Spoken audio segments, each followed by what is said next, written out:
welcome to the Stab Comedy Theater for this sold out as far as Eventbrite's concerned edition of Dr. Buddy Love. Please welcome to the stage Dr. Buddy Love. Thank you for being here. No, honestly, I appreciate you two showing up, and I think it's actually great that it's an intimate show between the three of us. This is how Dr. Buddy should be. This is actually the final one of Dr. Buddy's. This is not my final show, but I'll be doing tons more shows for the internet who's looking for me. Yes, we are live streaming on Twitch. So my millions of audience, there's definitely thousands of people here. They can only see me, though. Don't worry. It's okay. I've been doing this show for a couple years. I love doing this show, but I finally feel like it's hit its crescendo, and this is the goodbye to Dr. Buddy, and I appreciate you all for being here, or you two for being here. The honest truth is I love doing this show. When I first started out, it was my way to give back to places like Planned Parenthood. Thank you, very much so, yeah. By the way, ticket sales will go to Planned Parenthood. Thank you, guys. But I've given everything that I've made from this show to Planned Parenthood because I absolutely love that place and a couple of other charities that they have put me to along the way.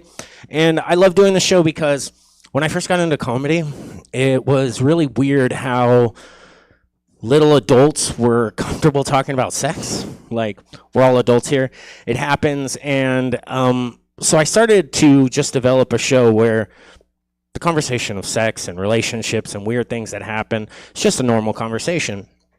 What I would do is I would bring people up and they would tell their stories, and then I would come up and I would talk to them and we would break it down. That's the doctor in me, But as the years have progressed, the doctor has just become me and my friend group, where after a few drinks, I'll just text the group, hey, what's your guys' favorite position? Which, as you guys can tell, is very awkward, but that's okay, because that's how I like to talk to my friends. Now, a couple of rules here. We're going to say some inappropriate words, and that's going to be okay. I'm going to tell you guys some stories. It's going to, it's about my experience, my life, and then at the very end, if there's any time, you guys want to ask me any questions or any advice, I love giving unsolicited advice. It's wonderful. If the internet has any questions, I don't mind asking those either. But let's get right into it. So when I first started doing this, I thought it would be really funny to do like sex facts. Like, what are some sex facts that are really funny to me? And for one, do you guys know how many people it takes to make an orgy? There's a number. It's a little higher. It's 10. 10, yeah. Anything less than that is a sum, a 9-sum, an 8-sum, a 7-sum, which is a fun fact that we all know now, but not so fun when you're in a group text with 8 of your other coworkers and you're like, guys, if we just had one more person in this group text. And I have an HR meeting on Monday. I don't know what that's about, but no. Also, do you guys know about the reason for the creation of the bar stool? The bar stool like this? You guys know what that is? Right? You would think so. It has a very devious reasoning, especially why you find them in bars. You see, because it has no back, it forces the person sitting on the stool to sit up straight. So, according to some man who invented bar stools, sitting up straight makes a woman wet, which makes her horny. And that's why he made bar stools, to manipulate women. This is an actual thing. I've asked my fiance. She says, nope, I don't get wet from sitting on bar stools. But the inventor of bar stools says it's true. So I don't know who to believe. There's a lot of weird laws around sex. There's some that are for safety and for legitimate reasons. But did you know in Texas you're only legally allowed to own 6 sex toys? There's a limit on sex toys. And I think that number is very strange, seeing as how that's the exact number that can stick in a revolver. I see what you're doing there, Texas. I see what you're doing there, Texas. Now, a little bit about me. I don't know if you guys know this. Well, there's a gentleman in the crowd, so maybe he does know this. Yeah, you can break your penis. It's a thing that you can do. Yeah. To rip one off, it only takes 8 pounds of pressure, but apparently breaking one only takes a tickle fight. So when I was younger, I had a girlfriend, not to brag. We were 16, and her parents had this genius idea to keep us from having sex, which was I could stay over as long as the both of us shared the couch to sleep on. Now, I don't know what their thought process was there. Maybe it's because there's no doors. They thought they could catch us. But I don't know if you guys know what a couch looks like. That's not really a two-person, not touching each other kind of vehicle for sleeping. And so on top of each other, trying not to have sex. And as teenagers do, we start giggling, laughing, kissing. And as a 16-year-old boy, I have an erection. It happens to the best of us. And it's at that point that my girlfriend thought that it would just be hilarious to tickle me because I make really weird noises when I'm tickled. She tickled me so much that I fell off the couch and landed face first. But my face was not the first thing to hit. No, not at all. At that moment, I didn't even know what had happened. Actually, all I heard was a pop and then a sharp pain down there. So I run down her hallway screaming and crying, and I get into her bathroom. And I close the door, and I'm just terrified. I don't know what to do. This has never happened, I promise. It only happens once. It only needs to happen once for you to never do it again. And I'm there, and of course, because I've been screaming down her hallway, now her parents are up. And now her parents and her are at the door, and they're knocking on the door, and they're like, "Young man, are you in there? Are you okay? What's wrong?" And I didn't know how to face them. I wasn't about to tell them that their daughter just broke my penis in a tickle fight. I didn't even know how to start that conversation. I didn't know how to get away from the scream. I didn't know how to tell her it happened, but I did see that she had a window in her bathroom. And so I jumped out that window, got in my car, and I drove home. Not to the hospital, because I needed my grandma to take me into the hospital to explain. There was no way I was going to look a doctor in the eye and be like, "I think I broke my penis." You know what they give you for a broken penis? You know what you have to wear for a broken penis? It's like, the best way to describe it is, you know when a dog gets stitches and they have to put that cone? It's one of those in reverse. It's one of those in reverse. So, two things. One, you constantly look like you have a half chub, no matter what kind of pants you're wearing. But two, your penis starts to look like one of those volcanoes you made in 5th grade with you know what I'm talking about? Yeah, exactly that. So I was only able to stay out of school for a few days because the doctor's note was not very kind. So I had to come back into school the next week. And, of course, I had been ignoring my girlfriend up to this point because how do you explain what I just did? And to my surprise, the same high school that we both went to, she was there. Crazy. And she came up to me and she's like, "What happened?" And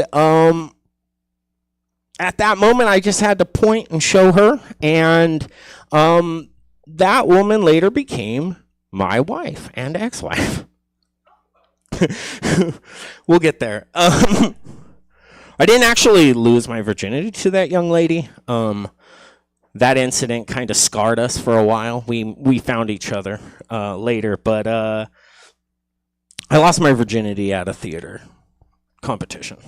You guys saw my face. You saw what I was wearing. You saw what I looked like, and you're like, "That tracks." I lost my virginity at a theater competition right here at Sacramento State. Stingers up. Exactly. I was there as a high school student, and it was my senior year, and I don't want to brag, but I was really good at theater, like the best. So much so that I have a award named after me, the Just Buddy Award. Don't look it up. But I was at this theater competition at Sacramento State, and because I was so good at theater, I was actually directing the play. I wasn't even in the play. That's how good I am. And so I got one of the badges for director, which was also the badges for adults. And when I got in there, everyone treated me like an adult. I'm a big kid. It looks like he could probably be 18. And I didn't tell anybody otherwise. I felt like a king on that campus. I was bossing my classmates around. I was doing everything I ever wanted to do. And then a young lady who went to that college, she saw me directing the most amazing play, and she followed me out afterwards, and she goes, "Are you the director of that?" And I said, "Yeah, those are my students." She goes, "You're so amazing. You should come hang out with us later." And I was like, "I guess, yeah, I get off work in a little bit. I could do that." She goes, "Why don't you meet me and my friends at the library?" I'm like, "Dope, I'll be there." 7 o'clock, I roll up to the library at Sacramento State. That's not where they went. I don't know, you guys, Sacramento State, yeah? Do you guys know what the library is? The bar, the library? Yeah, it's by Sacramento State. Maybe it's finally closed down. It was a scary, scary spot. But that's where they went because they were actual adults. And so I was at this library. I was at a real library. They were not. And so I start to leave because I'm thinking, oh man, I got stood up by these college kids who think I'm an adult. That's fucked up. As I'm leaving, they come in and now they're super drunk. They're coming into the college. I'm leaving the college. They're super drunk. And I'm like, "Oh, hey, guys, what's up?" And they're like, "Oh, you didn't meet us." And I was like, "Oh, I'm sorry. I was with my kids, Had to make sure they got home safe." And at that moment, they were like, "Hey, you want to go drink with us on the train tracks?" Hell yeah, let's do it. So we got up there. And then somewhere in between all of that, the pretty girl, she grabbed her blanket and she walked over to the other side of the tracks. And it took me way too long to realize what was going on because one of her friends had to tap me on the shoulder and say, "Hey, she's waiting for you." I said, "Me." I ran over there. And I saw her there. She was laying. I gave her the best 30 seconds that 18-year-old, 17-year-old me could give, I was trying my hardest. And I thought I did really good. Right up until the point I finished. And I hear her friends start laughing and giggling. Because they had been watching the whole time. I got really embarrassed. And as you guys can tell, I don't deal with embarrassment really well. So I ran away again. But this time, as I was running away, I decided that I couldn't let these kids win. Couldn't let these bullies defeat me. So I screamed back at them. I said, "I'm 17. You're a monster." I ran away. I never those people, but I just hope they fucked up the rest of their lives for laughing at me. And then I became 18, and like I said, the girl who broke my penis in a tickle fight, we always had a connection, We always would find each other. So after high school, we found each other once again, and we got married. And usually what happens when you get married at 18, if you're a dumb kid, is that you get divorced at 19. And that's what happened to us, which is fine. It's good because I felt to myself, I was like, sweet, I'm finally done. This is good. This is cathartic. She'll be gone. She went off to college with some hot, young, abbed up Axe body spray can come to life. And I said, you know what? I'm going to get really into internet porn. As you do at 19. And at 19, I was going through the websites, my favorite websites. You don't have to shout your favorites out. But I was on my favorite website one night, and I was scrolling videos, and then a video popped up. And the picture of the video, there was a very familiar pair of butt cheeks. and she was wearing a beanie cap from Arizona State. Just so happened to be the college that my ex-wife went to. Clicked the video thinking there's no possible way. There's no way. But it was true. My ex-wife went to Arizona State and did some porn. Good for her. So I clicked the video because I'm a curious boy, and I decided to watch. And what it was her and 3 other prettier college girls. Now, she was a beautiful woman, but she left me, so in this story, she's a hideous troll. She was in this video with 3 very much prettier college women, and 3 Axe body spray cans come to life, and they were playing a game. They were playing a little game of flip cups, you know. But not any game of flip cups. They were playing strip flip cup, the sluttiest of all flip cups.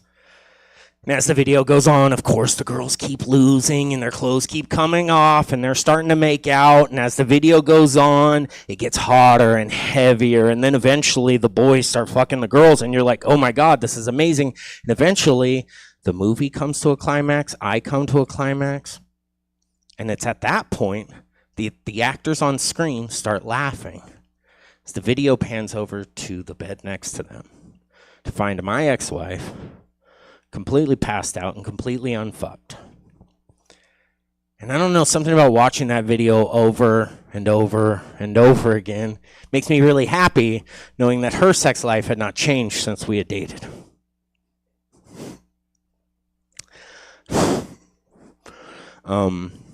But as the years went on, things happened, and I realized eventually that I was bisexual.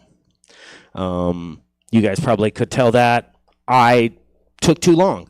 But if I'm being honest, and if my family was being honest, the signs were there way before I ever came out. I mean, my first crushes were Cher and B. Arthur. All my favorite love songs are from musicals, and of course my favorite Power Ranger is Tommy Oliver, the Green Ranger, the sexiest of all Rangers. All I'm saying is I probably should have figured it out before some hot young girl convinced me to have a threesome with another man, and halfway through I'm like, this isn't so bad. That's anal sex for the uninitiated. That's me getting anal sex for those online. Closed captioning will say that. The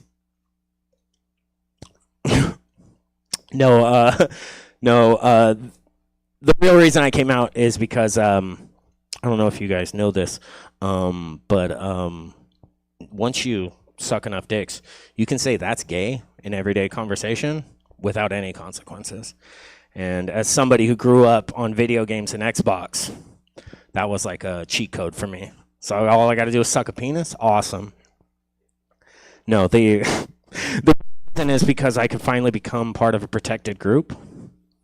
Like, I don't know if you guys could tell, I'm very white.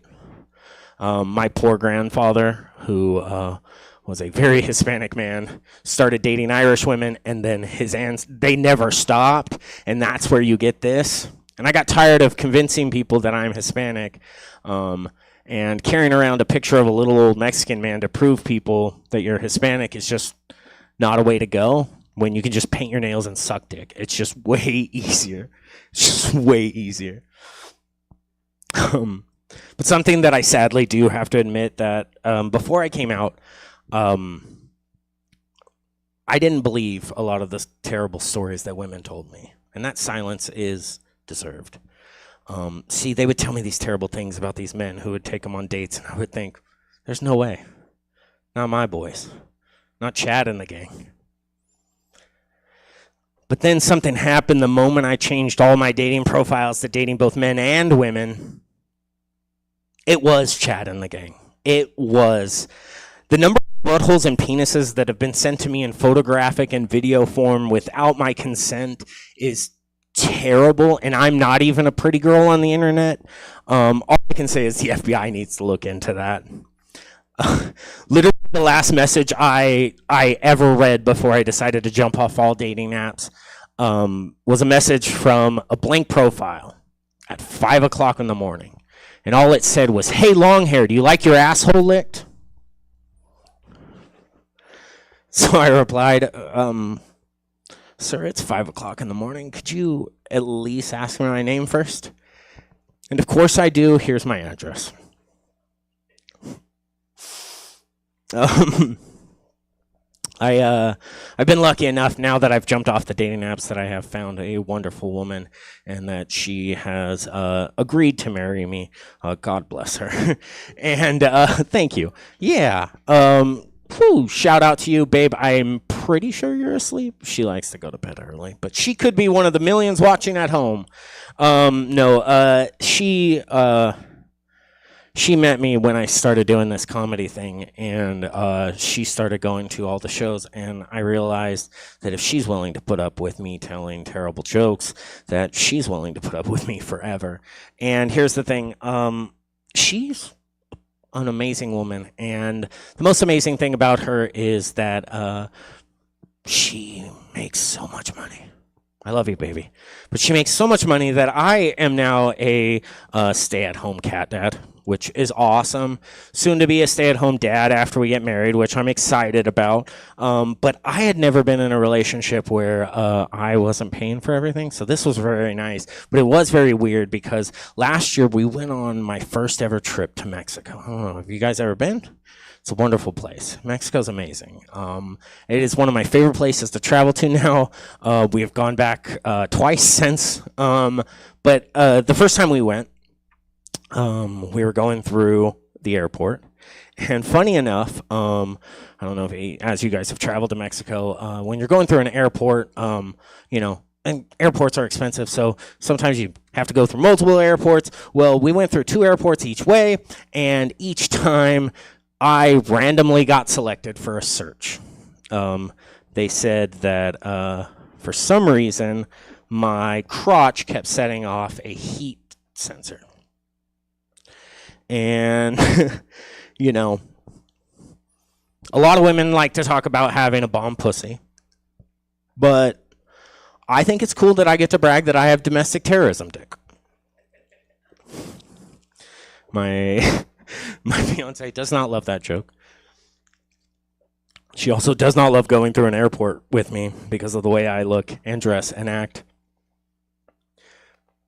I act like the paranoid guy I look like in an airport. There's just too many people in uniform. But the cool thing about Mexico was it's the most beautiful place on earth. And there is the craziest shit in that place. You can get literally any steroid drug or anything you like at any corner store. But as I look the way I look, of course, I was looking for cannabis in Mexico. And that was actually really hard to find, unfortunately. We were at a resort, and a few days had gone by, and I was just really jonesing for a joint. And so I start looking around, start asking. Nobody in the staff sells weed, unfortunately. But we were butted up against a beach, and on that beach was a Hispanic man wearing nothing but a thong and 5 sombreros stacked on top of his head. So I run out to that man, and I'm like, if anybody knows where the weed is, it's that guy. So I run up to him, and I say, sir, I have somebody translate in Spanish to him. Do you know where the weed is? He does not sell weed. It would be really hard to carry weed on his person at that point.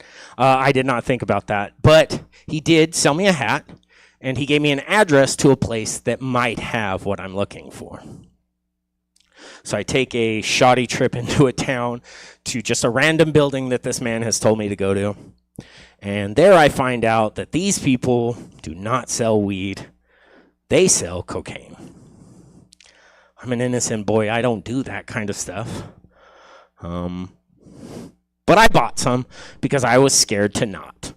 And I just have to say, cocaine, not for Buddy. Not for Buddy. Not for me.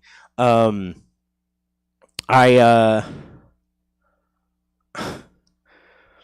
have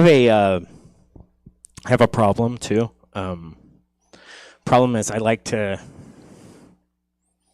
a people pleaser. Anybody else have this issue? People pleaser. I can't stand when somebody doesn't like me. There will be a survey after the show. No, which has not negatively affected my life too much, but I do think that it has positively affected all of my potential relationships. The one thing I do have to say is I do have a really good track record of making my partner orgasm. Shout out to me. That's not a shout out to me. My partner's probably going to get mad at me saying that. But the truth is, I have, there was at one point where I did not make a woman orgasm, and she popped out her vibrator and just finished right in front of me because I didn't finish the job, which is all within her right.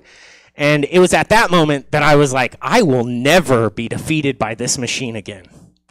Every single time, I decided I am never going to lose this battle again. But there were 2 times that I did not complete the job. And our third guest is, no, there's 2 times that I didn't complete the job. And they are very embarrassing, but I will share them anyways. The first time is because I am fabulous. I love my nails painted. I used to love acrylics. Lesbians will tell you this, and anybody who has been around a woman will tell you, do not try to finger a woman with acrylics. I didn't know this, and I had gone on a date, and for some reason, we got to the part where we're in the car and we're doing that kind of stuff, and I pull up my hand missing 2 acrylics, and she's screaming, and unfortunately, she kicked me out of the car. The second time was unfortunately very recently. I was with a woman, and I was trying my damnedest, but I had worked a full day, and I had done comedy that night, but I really wanted to do the job, and I got really tired. And as I was going, I started to fall asleep, and that's not okay. I admit that. But she was like, "Oh, you're teasing me. That's great." And I'm like, "Oh, yeah, that's what I'm doing." And I kept trying, and eventually it came to a stall when she heard,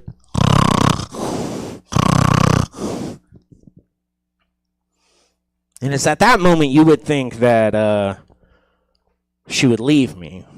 But no, that's my wife. She's really going to hate that one. But that is literally the story of one of our first sex stories.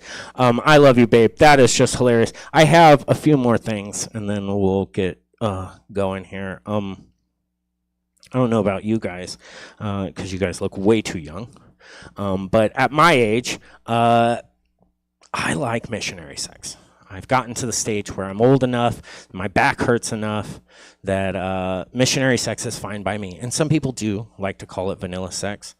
And I don't think that that's a fair comparison because they, plain. But then I started to think about it, and I'm like, that is the perfect analogy for missionary sex. Vanilla.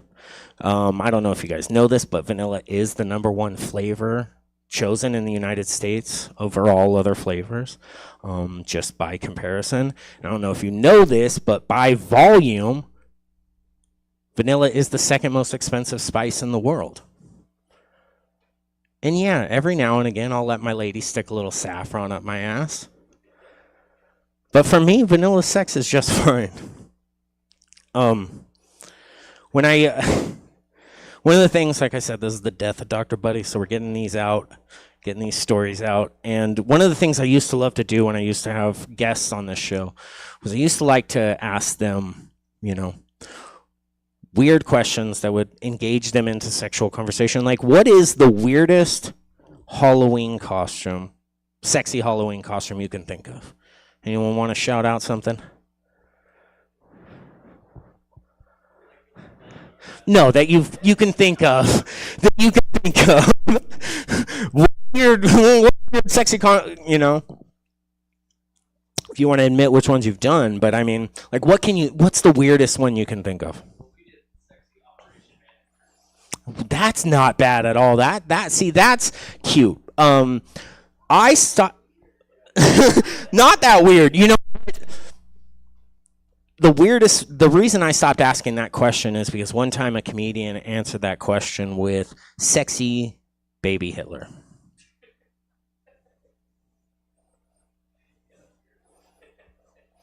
Here's the thing, though. It is solid. It is solid.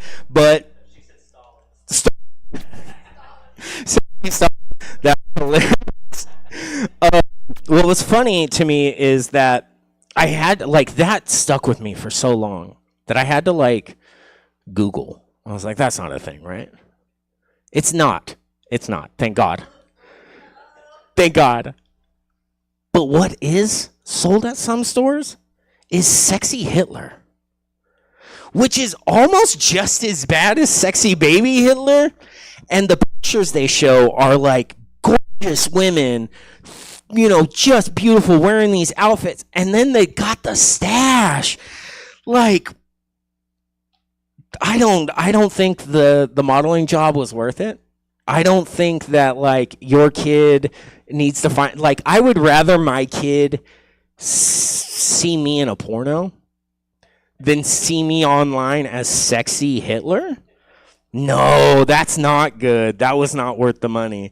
Another question I like to ask, which I think is very engaging, is what is your strangest hear me out? I don't know if you guys know what the hear me out is, but like the strangest character or person or inanimate object that you would have sex with. And do you got one?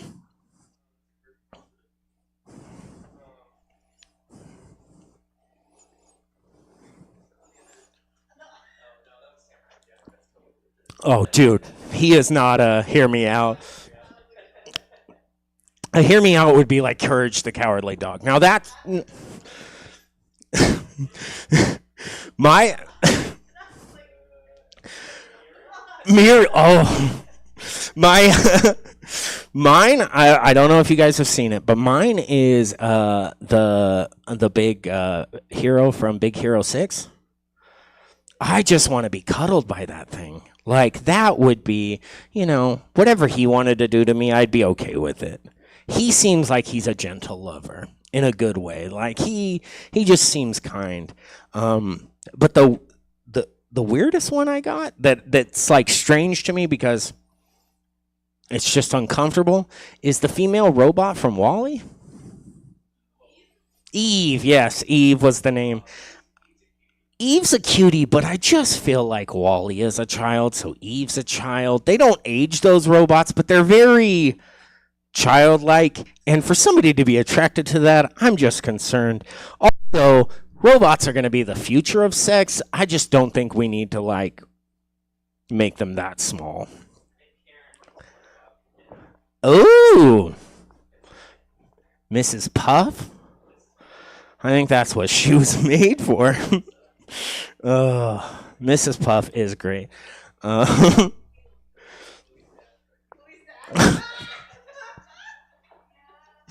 Oh, he would be. Oh, Bluey's dad.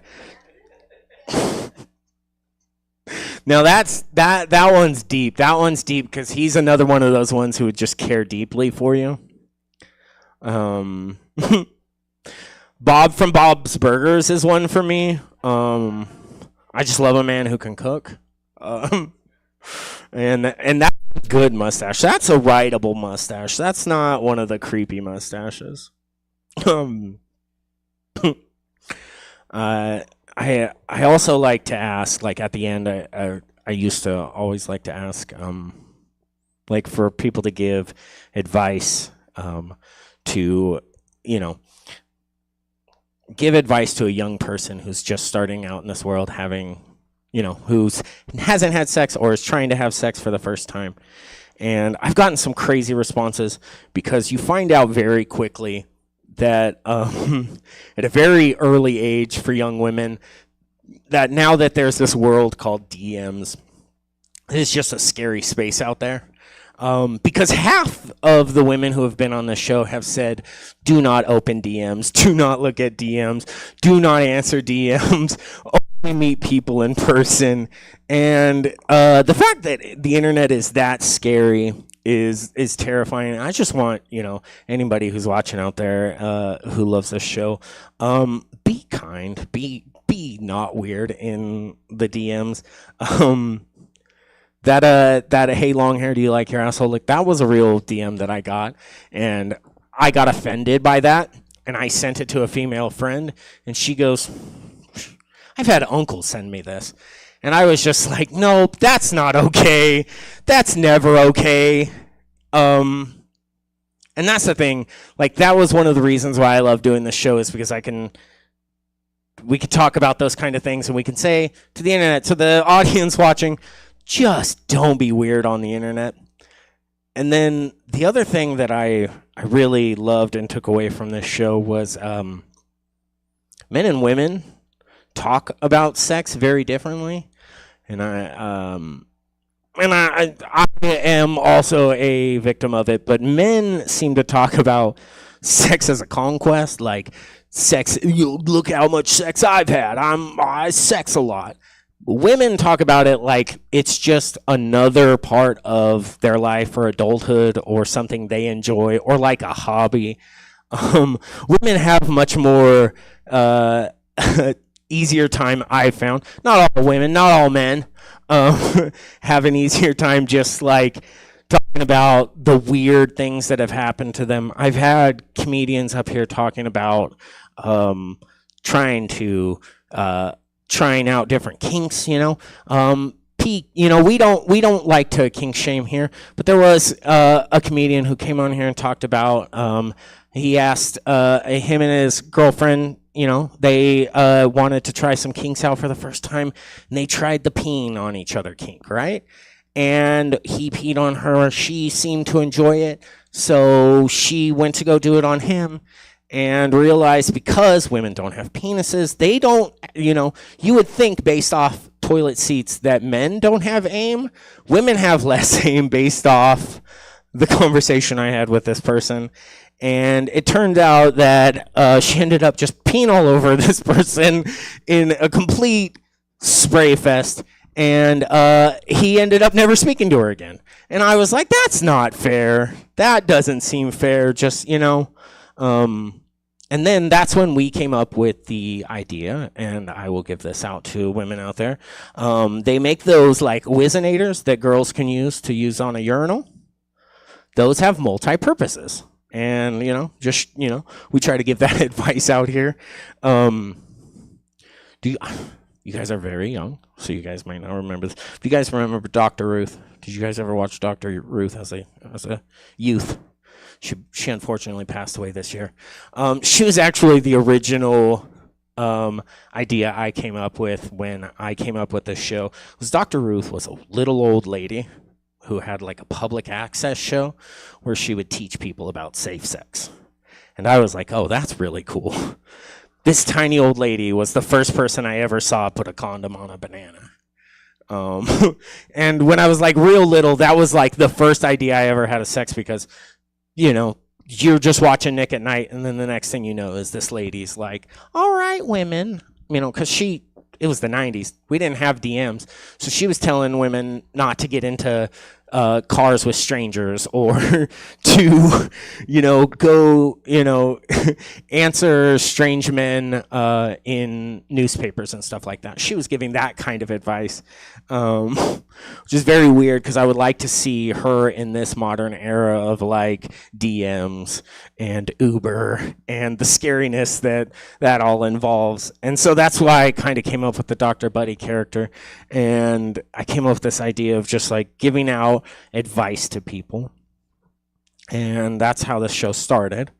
And before we get to the very end, I got one more little joke. This one's close to my heart. This one's called My Favorite Porno. It's a story about my favorite porno, which is also a story about my grandma. You guys are with me? Cool. No, here's the thing. I grew up raised by my grandma. Shout out to grandmas. But my dad, when he went to prison for the last time, he left me a shopping bag filled with pornography. That was his final gift to me, in VHS and DVD form, just to age myself a little bit. And there was one little VHS that caught young 12-year-old Buddy's heart. It was a little movie called Max World 8. It's about an old gray-haired gentleman who would drive around in a dirty old van, and in every town there would just be some hot young woman ready to have sex with him. And at 12 years old, you guys, that was the dream. And as an engaged 36-year-old, that dream has not shifted as far as it probably should have, let's be honest. But I came home one day, and my grandma was cleaning up the house. She had decided to get rid of all the VHSs, move on to the digital era of DVDs. In her hand, freshly plucked from my DVD or my VHS player, was a little movie called Max World 8. It was a frequent after-school watch for me. She hands the movie to my sibling, and she says, "Put it in the box with all the cartoons." And I don't know why I had to speak up, but something about that movie touched me. So I had to say something. I said, "Grandma, no. That's not a cartoon." She snapped back at me. She said, "Yes, it is. That stupid superhero mouse." I said, "Nope, that's Mighty Max. Or that's Mighty Mouse. And that is not a cartoon." We argued back and forth for a little bit, and she finally snapped and she said, "Enough." She hands the movie to my sibling and she says, "Put it in the VHS player and prove him wrong." It's at that moment my heart stopped, because the next few moments only took a few seconds, but they felt like an entire lifetime, because I knew two things. One, that was not a cartoon. I kept saying it. But two, I was such a fan of this film, I knew exactly which scene was literally about to come on the screen. You see, I was about I was watching the video, and I got to a point where Max had met young Rebecca in the hot Arizona sun. She was a young 27-year-old Asian American woman looking for two things: ice cold water to cool off and a hot cock to warm right back up. I tell you guys, I'm a fan. That was a line directly from that movie. We're about 28 seconds into the lovemaking session, because at 12 years old, that's all I needed.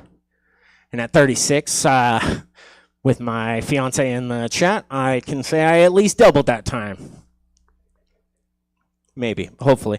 I don't know. But anyways, the movie comes on, and there it is. Max has got young Rebecca bent over a dirty, disgusting sink, and he's just giving it to her. And that's when I see my tiny, gray-haired little granny run across the room, play the movie from the VHS player, and at that moment, she turns around and she chucks it with Tom Brady accuracy and hits me in the head and screams, "It's not a cartoon!" You guys are amazing. Honestly, thank you guys for tonight. If I can, because we're about ready to end here, it's about that time. If there's anything you guys want to ask, you guys are a couple, I'm guessing, or okay, couple, wonderful. You guys are lovely. Thank you guys for being here. Is this date night for you guys?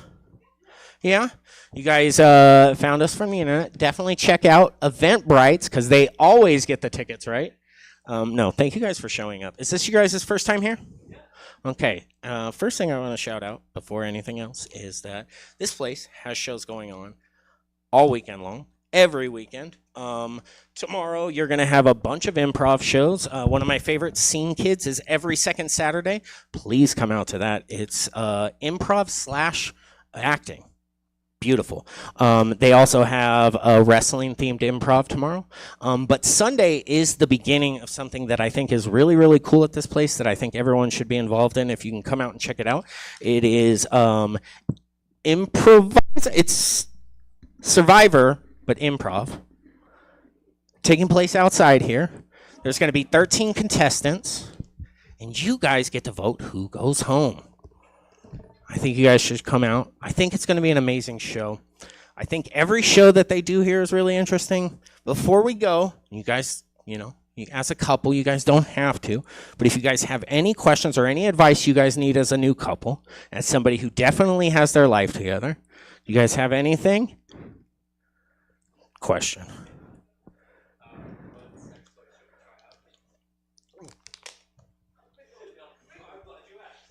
I am glad you asked. So I have found that, and this is just from experience, vibrators are awesome. The Hitachi is an amazing device. The first time I ever saw a female have a Hitachi, I thought it was what it's supposed to be, which is a massager. And I start using it on my neck, and she goes, "Hey, that's for my pussy." And so I had to research and figure it out. And I think those things are amazing because they do double as massagers if your back really does hurt. The other thing that I do love is a penis ring or a cock ring, which I think is a terrible name for it. It's something that just makes your penis vibrate enough to where even if you aren't the best at sex, it will help you get better. The things that I don't like, the don'ts. They make these new finger vibrators. Those things are fucking weird and terrible, and they always fall off, and they don't have any pressure. And how are you going to get like a strong vibration from that? That is for cartoon characters. That is not a good one. That's a great question. Thank you very much. Any other questions? Anything? Any dating advice? How many years have we been together? 3 years? Oh my goodness, that's where I'm almost at. You guys from Sacramento? Fuck yeah. Give or take. Okay.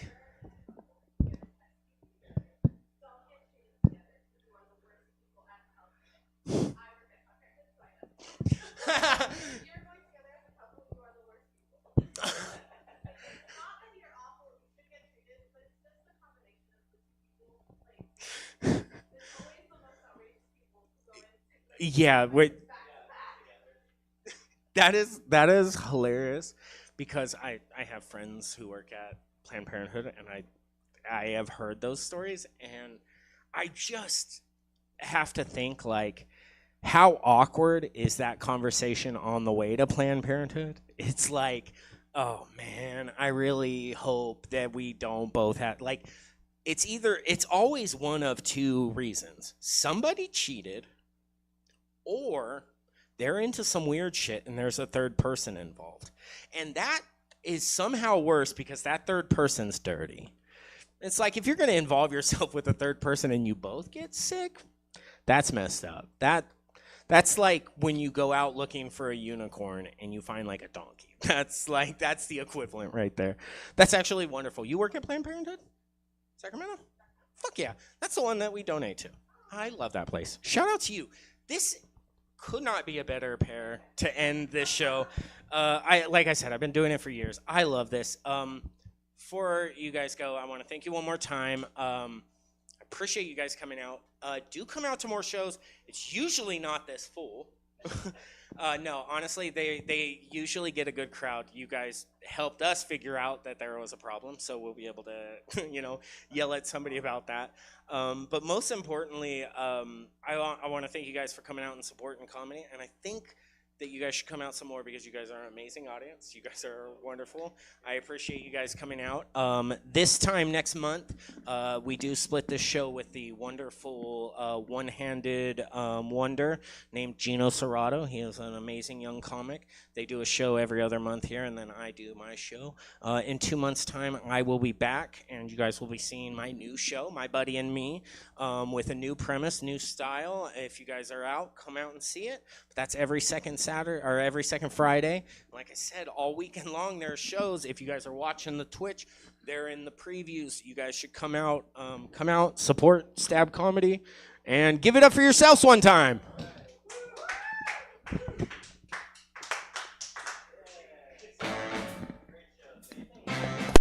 Oh, I gotta put a different head on there. Nah, it's not your fault. Well, that is it for us. Thanks for coming out. You guys are the best. As Buddy said, we are live in person Thursdays through Sundays. Sunday does bring the debut of Improviver. It's 9 weeks. It's 13 contestants. It's a lot of fun. Check out stabcomedytheater.com for the full calendar of events. I'm going to check out Eventbrite and see what the fuck they're doing. But we also stream everything we do every night that we're doing stuff. So check us out. We'll be back tomorrow, 8 o'clock, One Fall Improv, 9 o'clock, Scene Kids, Improv Saturday. Hope to see you again. Have a good night. Get home safe.